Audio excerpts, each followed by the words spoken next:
नमस्कार दोस्तों, कैसे हैं आप लोग। आज की क्लास में हम बात करेंगे सेट नंबर 2। सेट नंबर 2, अगर सेट नंबर 2 में बात करें कि किन किन चैप्टर से प्रश्नों को सम्मिलित किया गया है तो चैप्टर देख सकते हैं। तो कार, ऊर्जा और शक्ति, इनसे तो हम सेट नंबर 1 बनाए थे। सेट नंबर 1 इससे हम बनाए थे सेट नंबर, क्योंकि कार, ऊर्जा, शक्ति एक लंबा चैप्टर था तो इसी से एक सेट बन गया था, उसमें अच्छा खासा प्रश्न आ गया था। इसके बाद यानी द्रव्यमान से लेकर यहां तक जितने भी आप देख रहे हैं बोर्ड पे टॉपिक, इन सभी टॉपिक से सेट नंबर 2 यानी आज की सेट में प्रश्न को सम्मिलित किया गया है। जितने भी इस टॉपिक से प्रश्न पूछे गए हैं एलपी एंड टेक्नीशियन में, उन सभी प्रश्नों को हमने उठाया है। इसी के साथ ये पूरे चैप्टर फिजिक्स का एक बड़ा चैप्टर यांत्रिकी समाप्त हो जाएगा। मैकेनिक्स, फिजिक्स में दो चैप्टर सबसे बड़ा होता है, एक तो यांत्रिकी और एक विद्युत यानी इलेक्ट्रिसिटी, है ना, और एक मैकेनिक्स। एक बड़ा चैप्टर हमने निपटा दिया, आज निपट जाएगा। आप सेट नंबर 1 देख लिए हैं तो ठीक, नहीं देखे तो देख सकते हैं। सेट नंबर 2 में प्रश्न जो है यहां से शुरू होगा। न्यूटन के गति के नियम और बल, इस चैप्टर से सबसे ज्यादा प्रश्न मिलेंगे, यानी लगभग 20-22 प्रश्न आज के सेट में सिर्फ दो चैप्टर से आपको मिल जाएगा, न्यूटन की गति के नियम और बल से। तो जब इतने प्रश्न हैं तो डायरेक्ट हम प्रश्न पे ना बात करके 5 मिनट 2 मिनट हम इस पे इस चैप्टर पे एक ओवरव्यू ले लेते हैं, है ना, दे देते हैं आपको। यानी इसके जो चैप्टर का की पॉइंट है ना, टू द पॉइंट बोलते हैं उसको, उस पर थोड़ा सा हम बात कर लेंगे। उसके बाद हम प्रश्न पे आएंगे तो ज़्यादा समझ आएगा आपको और उससे अच्छा भी रहेगा। 5 मिनट हमें समय दीजिए, किस तरह से हम समझाएंगे आपको, बात आपको स्पष्ट हो जाएगी, है ना। धीरज धर के सिर्फ 5 मिनट हमें आपको दीजिए, उसके बाद आपको खुद लगेगा कि हाँ ये बेहतर तरीका है। तो हम डायरेक्ट नहीं आते हैं प्रश्न पे, पहले हम क्या कर लेते हैं, चैप्टर को न्यूटन के गति के नियम और बल, ये दो चैप्टर पे हम एक समान जानकारी ले लेते हैं, आपको देते हैं, ठीक है। उस पर बात कर लेते हैं। तो आइजैक न्यूटन ने 1687 ईस्वी में अपनी पुस्तक प्रिंसिपिया, उनकी पुस्तक थी, ये है पुस्तक, उनका नाम है प्रिंसिपिया। इसी पुस्तक में उन्होंने गति के नियम को बताए थे। गति के 3 नियम दिए थे, प्रथम नियम, द्वितीय नियम, तृतीय नियम।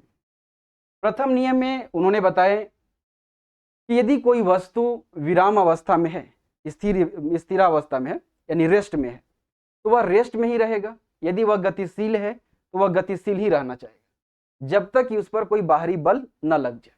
यानी बाहरी बल के अनुपस्थिति में कोई भी पदार्थ, कोई भी वस्तु अपनी आरंभिक स्थिति को क्या होता है, बनाए रखना चाहती है। अब लास्ट लाइन पे ध्यान दीजिए क्या कह रहे हैं न्यूटन साहब, कि बाह्य बल के अनुपस्थिति में कोई वस्तु अपनी आरंभिक स्थिति को बनाए रखना चाहती है। इसका मतलब है कि बल कोई ऐसा कारक है जो वस्तु की आरंभिक स्थिति कुछ भी हो सकती है, गति की स्थिति या विराम की स्थिति, उस स्थिति में परिवर्तन ला देगी। तो यहां से बल की परिभाषा मिल रहा है कि नहीं, हम बोल सकते हैं ना कि बल वह कारक है, यानी वह बाह्य कारक है जो किसी वस्तु पर लगकर उस वस्तु की आरंभिक स्थिति में परिवर्तन ला देता है या परिवर्तन लाने का प्रयास करता है। तो न्यूटन के प्रथम नियम से बल की परिभाषा भी मिलती है। न्यूटन के प्रथम नियम को जड़त्व का नियम भी कहते हैं। क्यों कहते हैं से समझते हैं। पहले समझ ले कि जड़त्व क्या होता है। तो जड़त्व किसी भी पदार्थ का एक गुण है जिस गुण के कारण वस्तु अपनी आरंभिक स्थिति को बनाए रखना चाहती है। कोई जो उसकी आरंभिक स्थिति जो भी हो, विराम अवस्था में है या गति की स्थिति हो, तो आरंभिक स्थिति में कुछ भी परिवर्तन होगा ना, तो उस परिवर्तन का वो विरोध करेगा। किस गुण के कारण, जड़त्व के कारण। जड़त्व गुण होता है पदार्थ का। तो कोई भी पदार्थ बाह्य बल की अनुपस्थिति में अपनी आरंभिक स्थिति को बनाए रखना चाहती है जड़त्व के कारण। तो जो जड़त्व की बात हो रही है वही न्यूटन के नियम में भी है, इसलिए न्यूटन के प्रथम नियम को जड़त्व का नियम भी कहते हैं।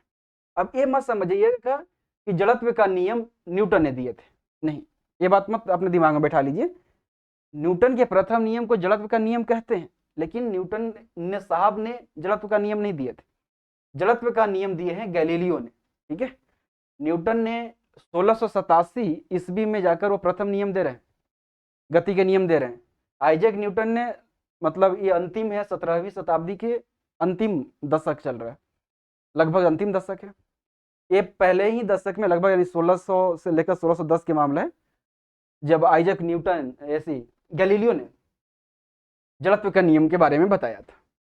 अगर जड़त्व की प्रकार की बात करें तो 3 प्रकार के जड़त्व होते हैं, गति जड़त्व, विराम जड़त्व और दिशा जड़त्व। गति जड़त्व गतिशील वस्तु में होता है, यानी गतिशील वस्तु में उसकी गति के कारण जो जड़त्व होता है उसे हम गति जड़त्व कहते हैं।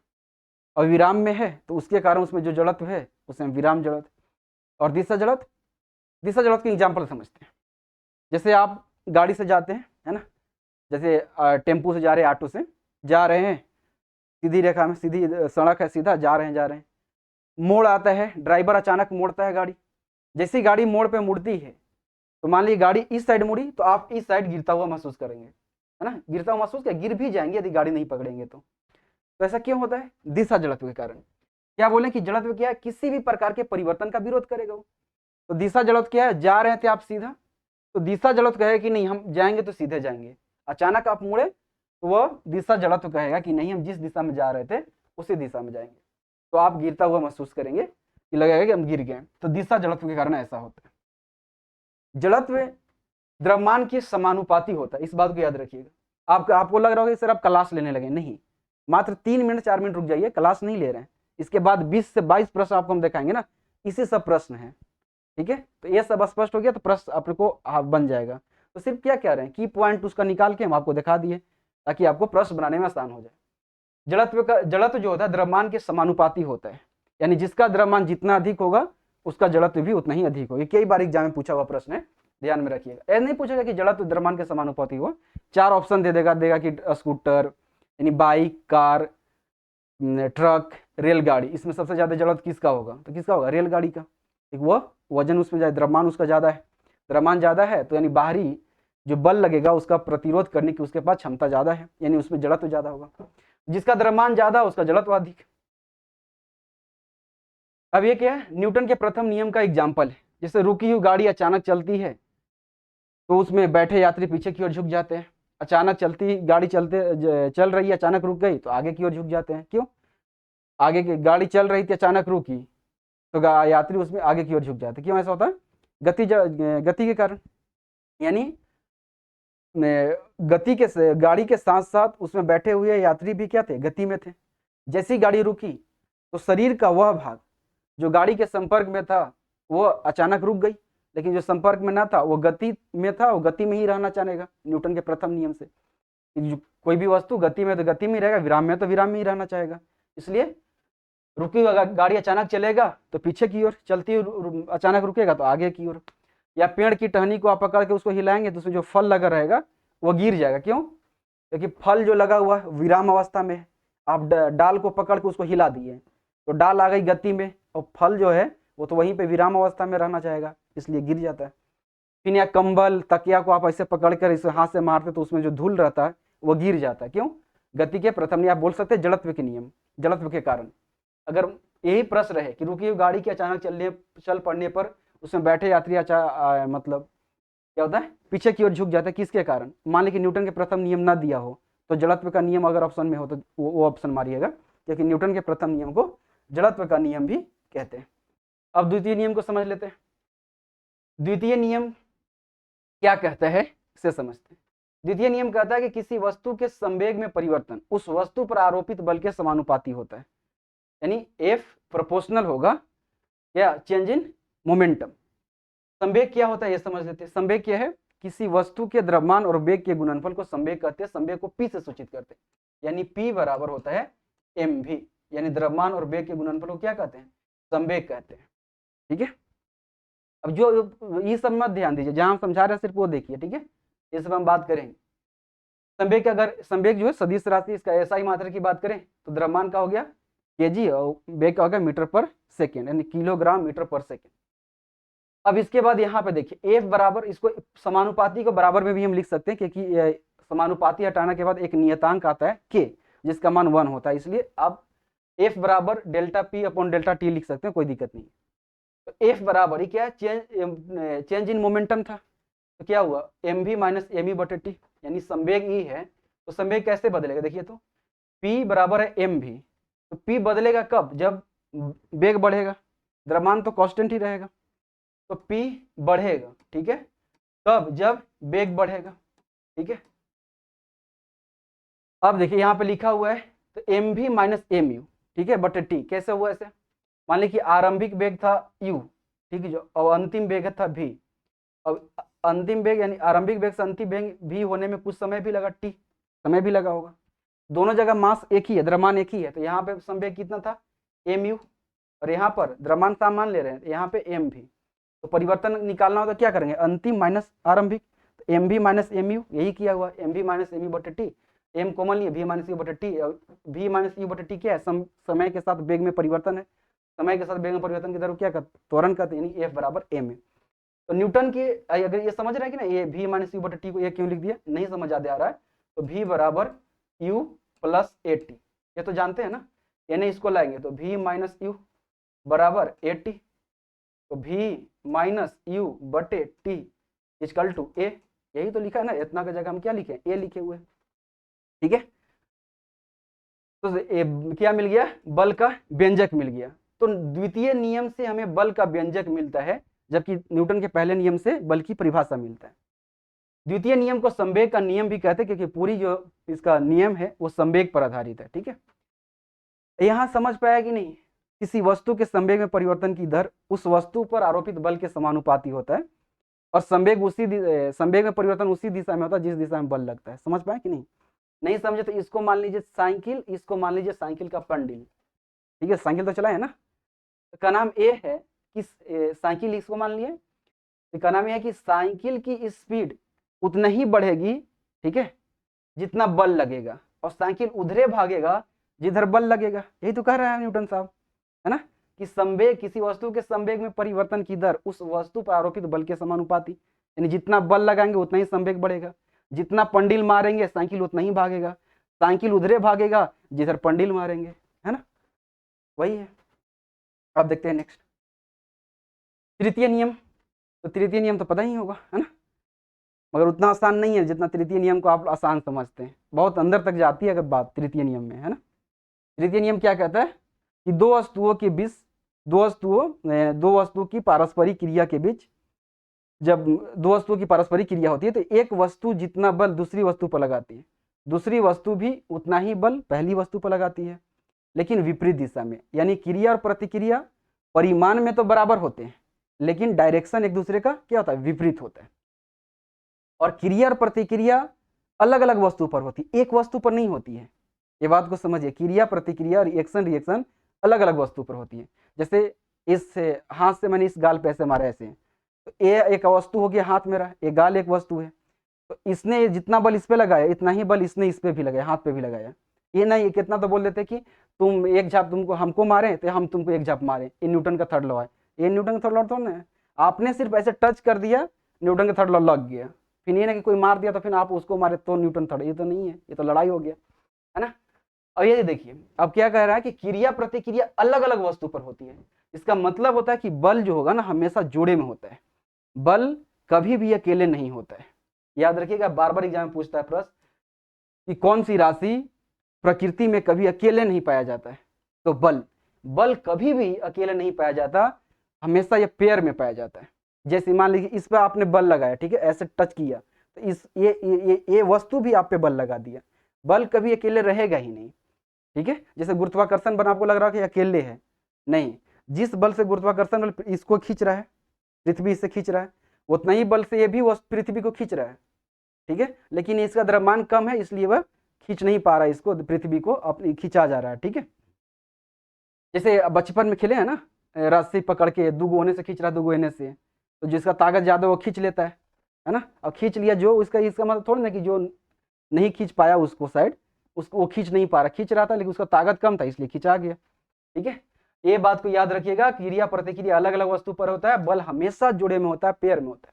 अब ये तीन ऑप्शन क्या लिखा हुआ एग्जाम्पल है न्यूटन के थर्ड लॉ के।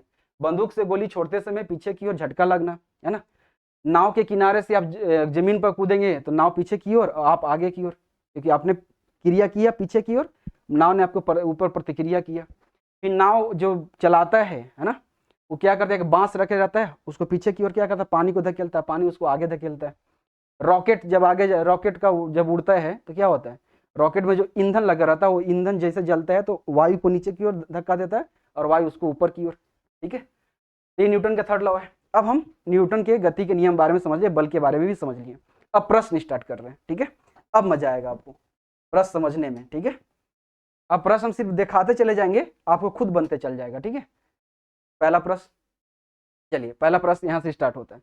अब 20 से लेकर 22 प्रश्न तक हमें कुछ नहीं करने पड़ेगा और सिर्फ दिखाते चले जाएं, आपको खुद बन जाएगा। इसलिए हम आगे एक जानकारी दे दिए ताकि आपको दिक्कत ना हो प्रश्न हम जब हल करें। चलिए पहला प्रश्न देखते हैं। जब एक नाविक आगे की दिशा में कूदता है तब नाव पीछे की तरफ हट जाती है। यह उदाहरण न्यूटन के कौन से नियम को दर्शाता है?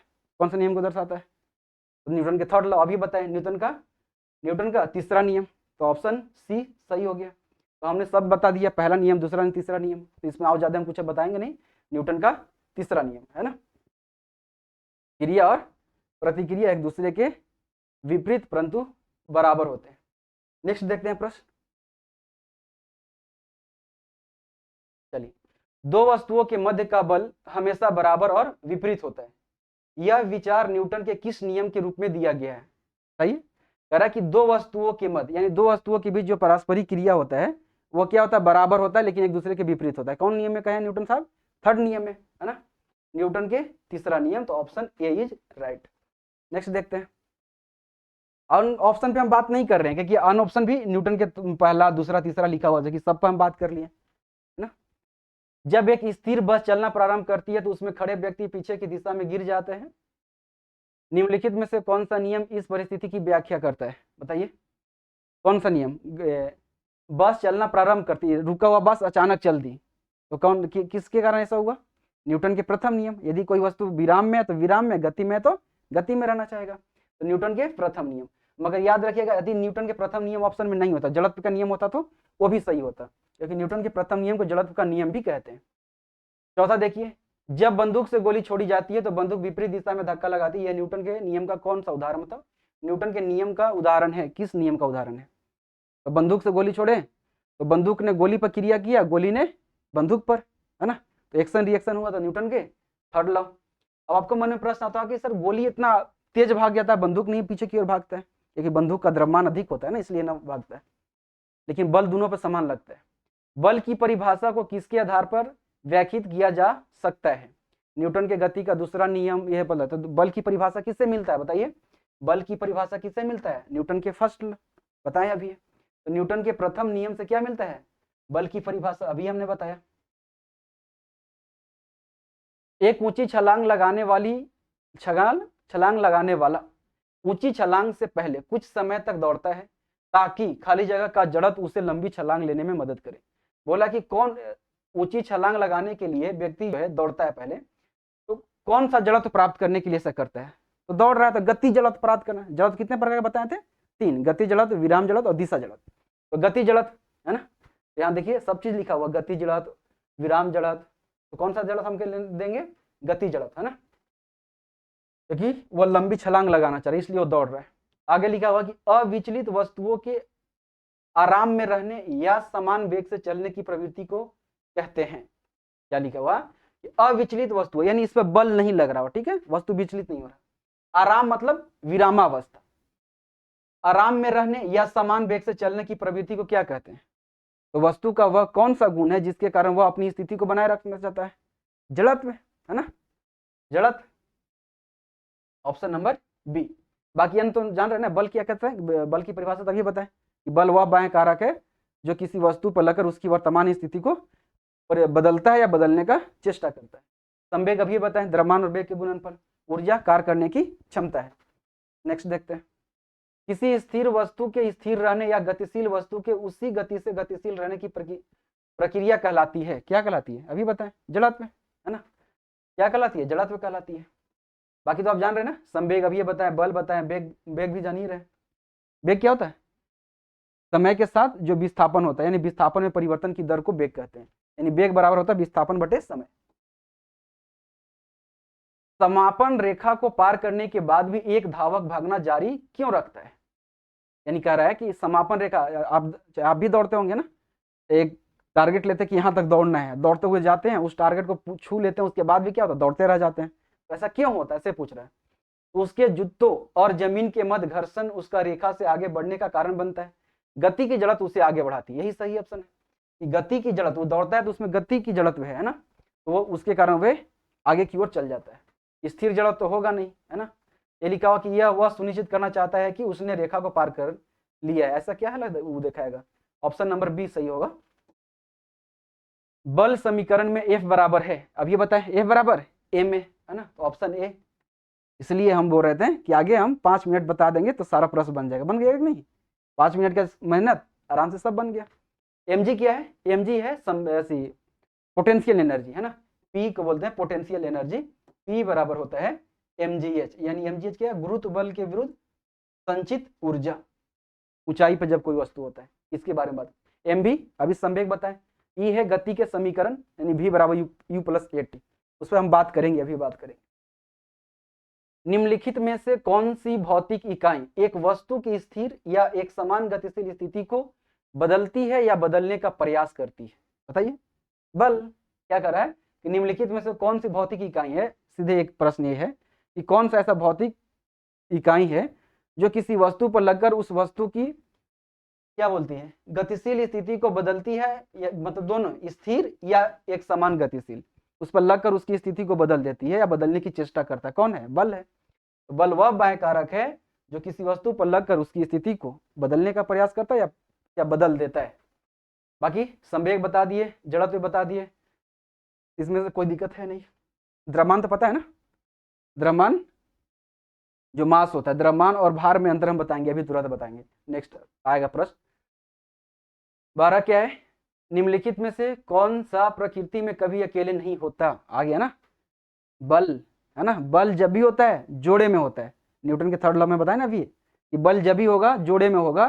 जैसे आपने इस पर टच लगाया तो इसने भी आप पर टच लगाया, बल कभी अकेले नहीं होता, जब भी बल होगा पेयर में होगा। तो कौन होगा, बल। बल जो होगा हमेशा क्या होता है, जोड़े में रहता है। संवेग पता है, वेग पता है, जड़त्व भी पता, आपको बता ही दिए। अब क्या है, मुक्त रूप से गति करने में सक्षम 10 केजी द्रव्यमान की एक वस्तु पर जब 10 न्यूटन का बल लगाया जाए तो निम्न में से कौन सा कथन लागू होगा। निकाय 1 मीटर पर सेकंड की चाल से गति करेगा, निकाय 10 मीटर पर सेकंड के त्वरण से गति करेगा। चलिए आगे बनाते हैं। क्या कह रहा है कि 10 केजी द्रव्यमान यानी m दिया है आपके पास 10 केजी, ठीक है। उसके बाद क्या दिया है आपको, बल दिया हुआ है, F दिया है, यानी ठीक है, बल दिया है 10 न्यूटन। F दिया है तो F बराबर m है, हम जानते हैं न्यूटन के सेकंड नियम से, F बराबर m है। F है हमारे पास 10, m है हमारे पास 10, तो a कितना हो जाएगा, ये 10 कट जाएगा, यानी एक a बराबर यानी त्वरण बराबर 1 मीटर पर सेकंड स्क्वायर, यानी क्या हो जाएगा, यानी निकाय जो होगा 10 मीटर नहीं 1 मीटर, निकाय क्या होगा 1 मीटर पर सेकंड स्क्वायर के त्वरण से गति करेगा, ठीक है। संवेग को किसके गुणनफल के रूप में व्यक्त किया जाता है, अभी ये बताए थे संवेग को, वस्तु के द्रव्यमान और वेग के गुणनफल को संवेग कहते हैं। संवेग एक सदिश राशि है, इसका मात्रक केजी मीटर पर सेकंड स्क्वायर, पर सेकंड को ऐसे भी लिख सकते हैं s-1, ठीक है, क्योंकि द्रव्यमान का केजी, वेग का मीटर पर सेकंड। तो कह रहा है संवेग को किसके गुणनफल के रूप में व्यक्त किया जाता है, तो द्रव्यमान और वेग, लिखिए ऑप्शन द्रव्यमान और वेग। नेक्स्ट देखते हैं, यदि किसी वस्तु द्वारा तय की गई दूरी शून्य है तो वस्तु का विस्थापन कितना होगा, जब दूरी शून्य तो विस्थापन भी शुरू होगा। दूरी क्या है, किसी वस्तु द्वारा एक खास समय में तय की गई पथ की लंबाई है, यानी जितना भी वह दूरी मतलब पथ जाएगा, जितना भी रास्ता हो जाएगा ना, उस रास्ता की कुल लंबाई जो होगा ना उसी को दूरी कहते हैं। लेकिन विस्थापन क्या कहते हैं, वस्तु की अंतिम स्थिति और आरंभिक स्थिति के बीच की न्यूनतम दूरी को विस्थापन कहते हैं। तो कह रहा है कि विस्थापन दूरी नहीं है तो विस्थापन कहां से होगा, ठीक है, वस्तु चला ही नहीं तो विस्थापन भी नहीं होगा। विस्थापन तब तो होगा ना जब वस्तु चले, विस्थापन भी शून्य होगा। विस्थापन के परिवर्तन की दर को क्या कहते हैं, अब ये बता रहे थे कि वेग बराबर विस्थापन बटे समय होता है ना। समय के साथ जो विस्थापन में परिवर्तन होता है उसी को क्या कहते हैं, वेग कहते हैं। याद लिख लीजिए, है ना। वेग बराबर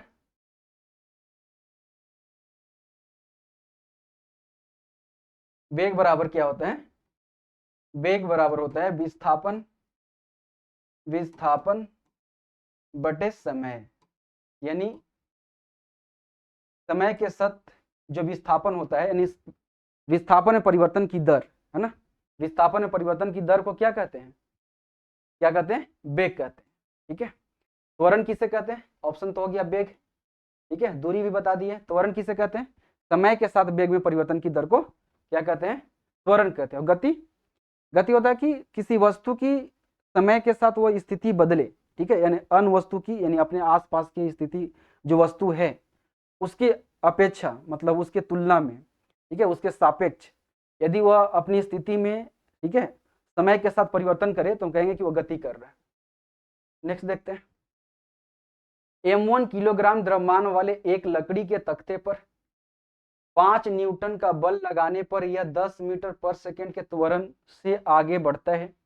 m2 किलोग्राम द्रव्यमान वाला एक अन्य तख्ता समान बल लागू होने पर 20 मीटर पर सेकेंड के त्वरण से आगे बढ़ता है।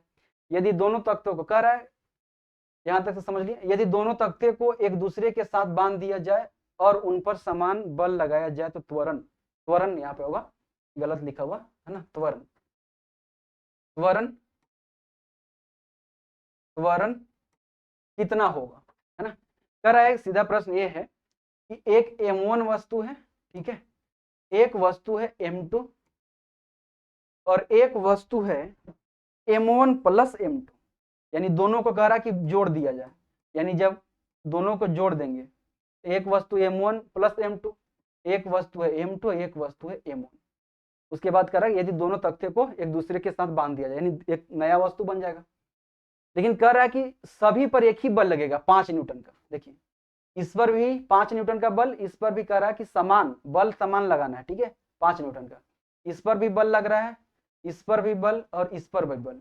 कितना, इस पर भी बल लग रहा है 5 न्यूटन, ठीक है, 5 न्यूटन, इस पर भी बल लग रहा है 5 न्यूटन और इस पर भी बल लग रहा है 5 न्यूटन।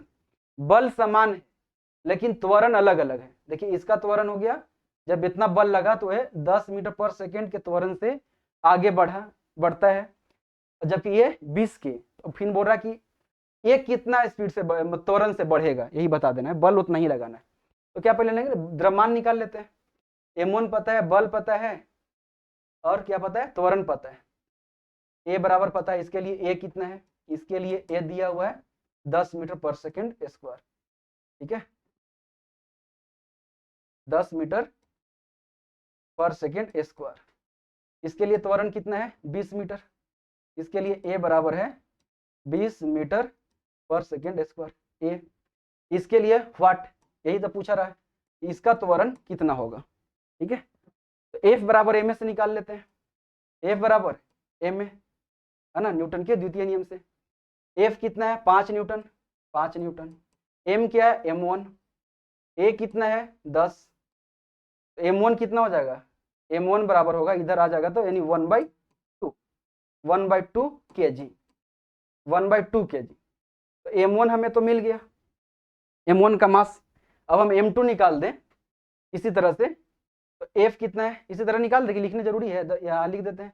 5 न्यूटन का बल है ना, जो प्रोसेस इसमें की है, 5 न्यूटन का बल, m2 मास है ना, m2 त्वरण कितना है, 20। ठीक है, यानी F बराबर m है। m2 बराबर कितना हो जाएगा, इधर ही 20 आएगा तो बट्टे में, तो 1/4, यानी m2 बराबर क्या हो गया, 1/4 kg, 1/4 kg।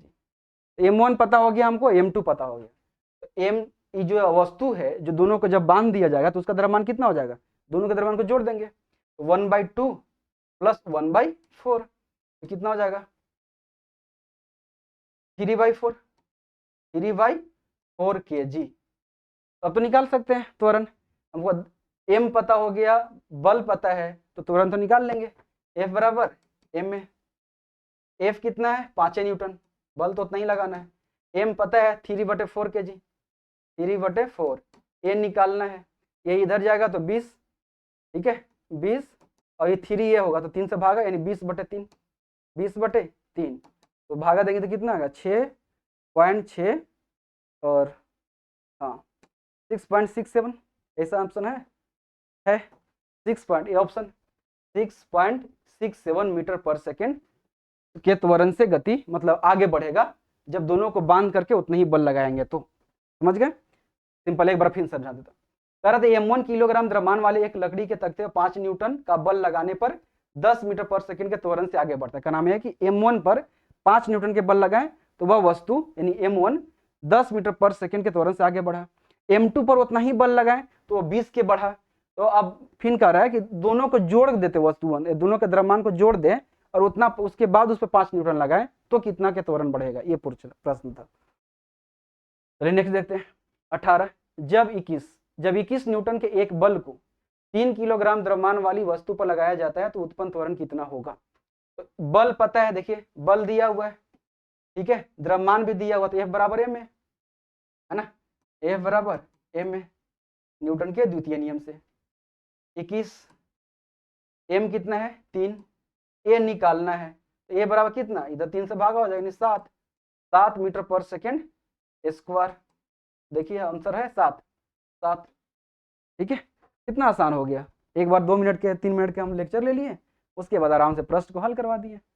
वेग में परिवर्तन की दर को क्या कहा जाता है, अभी बताए थे। समय के साथ वेग में परिवर्तन की दर को क्या कहते हैं, त्वरण कहते हैं। v माइनस u बटे टी इजकल टू a, है ना। समय के साथ वेग में परिवर्तन की दर को त्वरण कहते हैं। यदि समय के साथ वेग बढ़े वस्तु का तो त्वरण धनात्मक और वेग घटे तो त्वरण ऋणात्मक त्वरण को मंदन कहते हैं। ठीक है, संवेग बताया है, बल बताया है, गति भी बता दिया। ठीक है, ये ऑप्शन कौन सा हो गया इसका, वेग में परिवर्तन की दर को त्वरण कहते हैं, बी ऑप्शन। 20 देखते हैं। यदि 10 किलोग्राम द्रव्यमान की किसी वस्तु पर 20 न्यूटन बल लगाया जाता है तो त्वरण कितना। अभी वाला प्रश्न है कि द्रव्यमान दिया और बल दिया हुआ ए निकालना है तो निकाल दीजिए, बराबर एम है, ए बराबर एम है, कितना हुआ 20 न्यूटन का बल है 20 न्यूटन, एम कितना दिया हुआ 10, ए निकालना है इधर आके भागा देगा तो 10 दूना 20 यानी ए बराबर 2 मीटर पर second square, option number D. नकारात्मक त्वरण निम्न में से किसकी दिशा के विपरीत होता है। चलिए इसको समझते हैं। अभी क्या बोले, नकारात्मक त्वरण कब होगा, जब वेग क्या होगा घटेगा, यानी समय के साथ जब वेग घटता है तो त्वरण ऋणात्मक और जब समय के साथ वेग बढ़ता है तो त्वरण धनात्मक।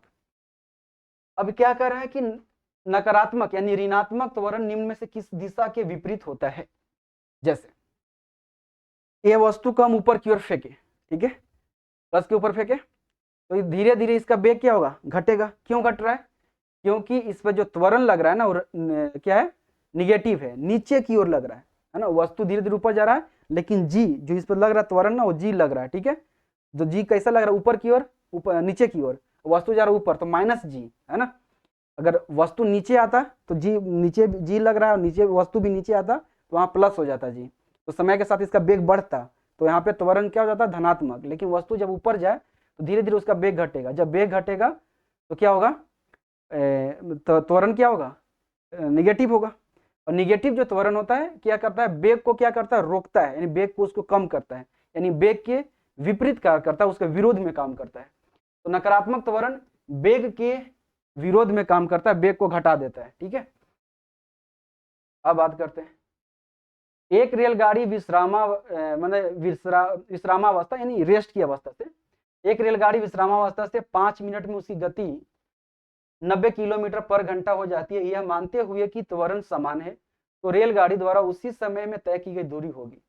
कह रहा है कि एक रेलगाड़ी है, ठीक है, रेस्ट में था, यानी रेस्ट में है तो आरंभिक वेग 0 यानी u बराबर है 0, u यानी आरंभिक वेग u बराबर 0। कह रहा कि 5 मिनट बाद, ठीक है, 5 मिनट बाद इसका वेग 0 से बढ़कर हो गया 90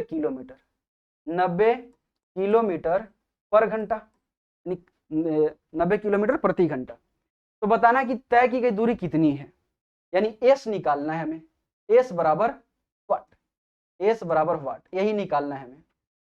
तो एस निकालने के लिए हमें क्या चाहिए, एस बराबर होता है UT plus half eighty square, यानी गति के समीकरण का दूसरा नियम लगाने पड़ेगा। तो अब हम बात कर लेते हैं, पहले इसको समझा देते हैं कि गति के समीकरण होता क्या है। समझा दे 2 मिनट, ठीक है, 2 मिनट से भी कम लगेगा, ठीक है। उसके बाद इसके बाद जो 5-6 प्रश्न आएंगे वो गति के समीकरण पे ही है, तो मजा आएगा बताने में, ठीक है। तो 2 मिनट समय लेते हैं, समझा देते हैं, ठीक है, उसके बाद इस पे आ जाते हैं। तो वस्तु के वेग, त्वरण, समय और दूरी, इसके बीच के जो संबंध होता है ना, इसी को बोलते हैं गति के समीकरण, जो 3 प्रकार के होते हैं। गति का पहला समीकरण क्या है, v बराबर u प्लस ए टी, दूसरा है s बराबर u t plus half a t square, तीसरा है v square plus u square plus 2as। V square, हाँ यहाँ छोटा हुआ देखिएगा, ध्यान दीजिएगा, यहाँ पे स्क्वायर होगा, वी स्क्वायर लिख लीजिएगा, वी स्क्वायर बराबर यू स्क्वायर प्लस 2as, जहाँ u क्या है आरंभिक वेग, v क्या है अंतिम वेग, a त्वरण, t समय और s दूरी या विस्थापन। अब दूरी और विस्थापन क्यों लिखा है कि यहाँ पे जो दूरी होता है ना सरल रेखीय होता है ना, तो एक रेखा में कोई वस्तु गति करेगा ना तो दूरी और विस्थापन एक ही होता है। जैसे यहाँ से वस्तु यहाँ आई, दूरी और विस्थापन एक ही है, ठीक है। ये सब ये तो है ही, ये तीनों पॉइंट याद जरूर रखिएगा। देखिएगा अभी तीनों प्रश्न पूछा हुआ है, ठीक है, ये तीनों पॉइंट याद रखिएगा। क्या है, कैसे पढ़ेंगे इसको कि गति का पहला समीकरण वेग तथा समय के बीच संदर्भ को बताता है, गति का दूसरा समीकरण स्थिति और समय के बीच संबंध को दर्शाता है, जबकि तीसरा स्थिति और वेग, स्थिति और वेग के बीच संदर्भ बताता है। ये तीनों ही पॉइंट याद रखिएगा, पूछेगा पहला कि गति के पहला समीकरण किसके बीच संबंध को बताता है, तो वेग और समय, ठीक है। बोल देगा गति का दूसरा समीकरण किसके बीच समय को संबंध बताता है, तो स्थिति और समय। तीसरा पूछ देगा, तो उसमें सब याद रखिएगा। देखिए अभी प्रश्न आपको बताएंगे कैसे प्रश्न पूछेगा। 22 नंबर देखना था ना अभी, चलिए। एक रेलगाड़ी, यही था प्रश्न, हमें ये निकालना था, यहाँ तक तो हम बात कर लिए थे। ये निकालने के लिए हम गति के समीकरण आपको बता दिए। अब देखिए एस निकालने के लिए हमें क्या चाहिए, यू चाहिए, यू हमारे पास है, टी भी है, ए नहीं है। तो ए निकालने के लिए हम क्या करेंगे, गति के समीकरण का पहला उपयोग कर देंगे, यानी v बराबर यू प्लस ए टी, उसे निकाल लेंगे। तो v बराबर यू प्लस ए टी होता है,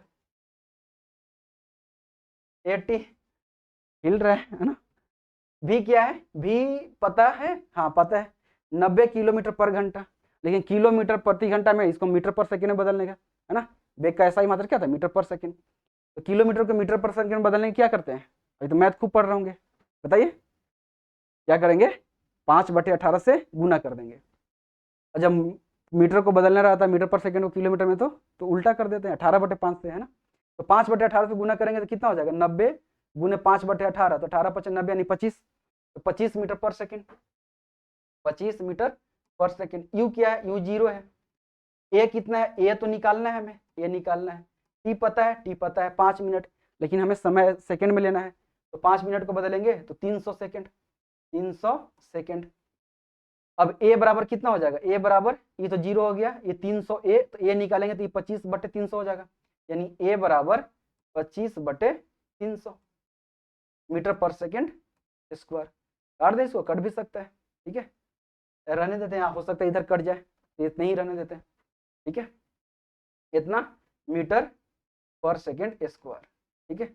इसलिए नहीं काट रहे हैं, हो सकता है इधर अपने आप कट जाए वो, इसलिए नहीं काट रहे हैं। अब देखते हैं एस बराबर निकाल लेते हैं, अब सब चीज मालूम हो गया।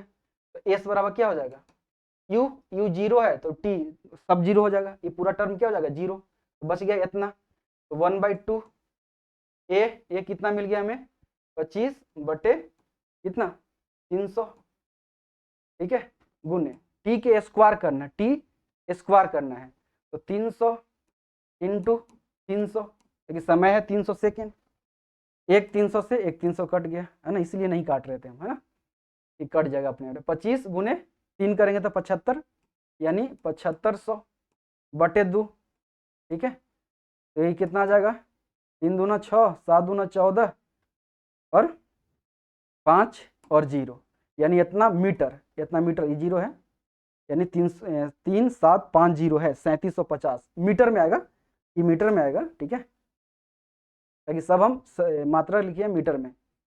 ठीक है, तो इतना मीटर ऑप्शन है, देखिए तो। अच्छा किलोमीटर में सब है, तो मीटर को किलोमीटर में बदल दीजिए, इसमें कितना से भाग देंगे, 1000 से भागा देंगे, 1000 से भागा देंगे कितना आ जाएगा 3.75 किलोमीटर। देखिए तो है 3.75 है, समझ गए। चलिए नेक्स्ट देखते हैं, ये वाला तो याद रखिएगा, आप देखिएगा, आप प्रश्न ये इस पे आएगा है ना, पहला समीकरण किसका संबंध है, कौन संबंध है। देखिए 23 नंबर क्या है, एक वस्तु स्थिर स्थिति से आरंभ होकर 4 मीटर प्रति वर्ग सेकंड के निरंतर त्वरण से स्थानांतरित होती है, 8 सेकंड बाद इसकी गति कितनी होगी, यानी अंतिम वेग बताना है। स्थिर स्थिति से चल रहा है, देखिए यहाँ वर्ड क्या लिखा है, स्थिर है ना, यानी आरंभिक वेग, यानी u बराबर है 0, ए दिया हुआ है, ए है, त्वरण है, ए बराबर हमारे पास दिया है 4 मीटर पर सेकेंड स्क्वायर, और क्या दिया है, टी भी दिया हुआ है, टी कितना दिया है 8 सेकेंड। तो हमें निकालना क्या है, अंतिम वेग, यानी भी निकालना है, अंतिम वेग भी, यानी भी बराबर वाट। ठीक है, तो भी बराबर क्या होता है, u प्लस 80, यानी गति के समीकरण का पहला नियम, u कितना है 0, तो 0, a कितना है 4, t कितना है 8, तो कितना हो गया 32, वेग है तो मीटर पर सेकेंड, मीटर पर सेकेंड, देखिए तो है 32 मीटर पर सेकेंड। नेक्स्ट देखते हैं, गति का पहला समीकरण किसके बीच संबंध बताता है, आ गया ना, गति के पहला संबंध किसका बताता है, वेग और समय के बीच, है ना। देखिए तो वेग और समय, है ना, वेग और समय किसका, गति का पहला समीकरण वेग और समय के बीच संबंध को दर्शाता है, और दूसरा स्थिति और समय, और तीसरा स्थिति और वेग, है ना, तीनों याद रखिएगा। गति के दूसरे समीकरण द्वारा किसके बीच संबंध को दर्शाया गया, फिर पूछ दिया, है ना, तो स्थिति और समय, स्थिति माने स्थान, है ना, स्थान और समय।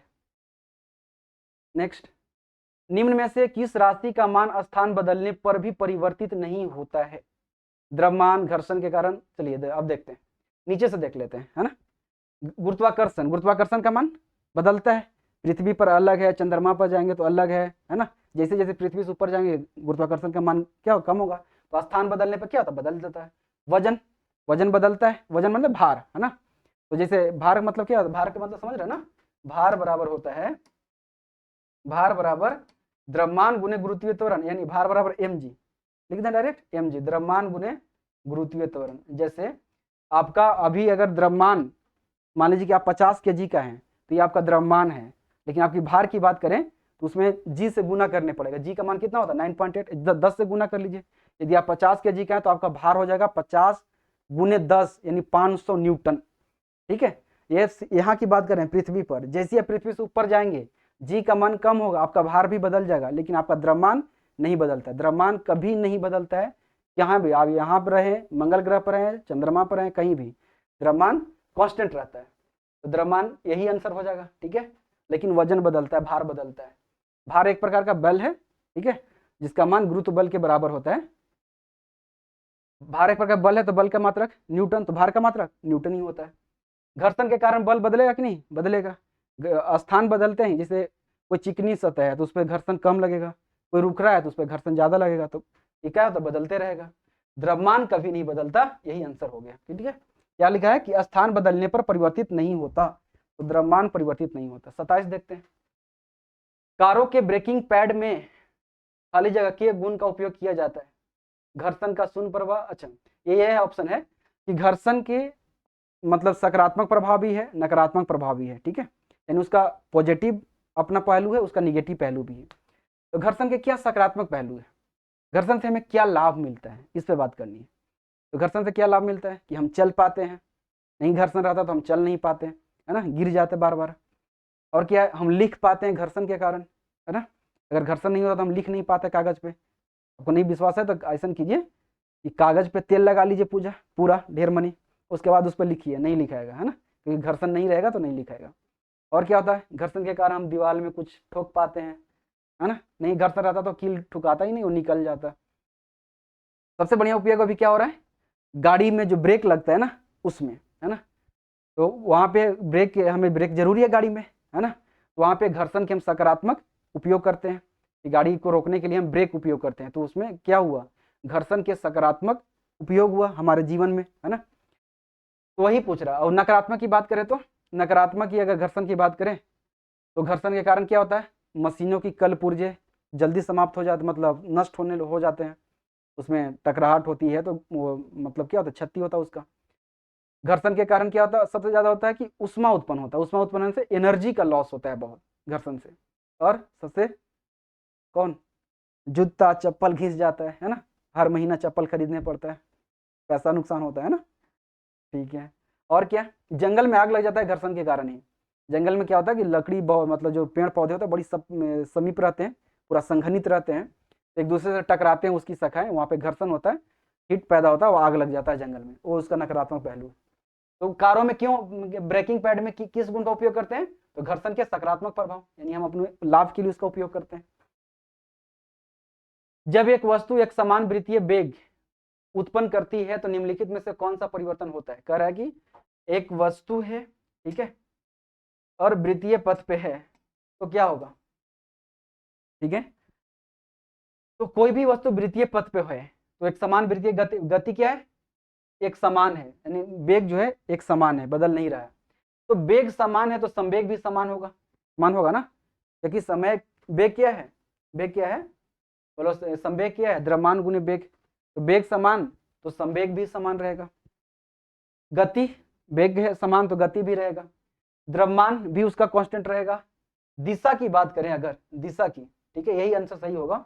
क्यों सही होगा, क्योंकि जब वृत्तीय पथ पे वस्तु है तो वृत्त के किसी भी पॉइंट पे, वृत्त के किसी भी पॉइंट को आप ले लीजिए, किसी भी पॉइंट पर वस्तु की जो स्थिति, मान लीजिए कि यहाँ पे वस्तु है तो उसका जो होगा ना दिशा, यहाँ पे इस दिशा में होगा, लेकिन वो बदलने पड़ता है उसको।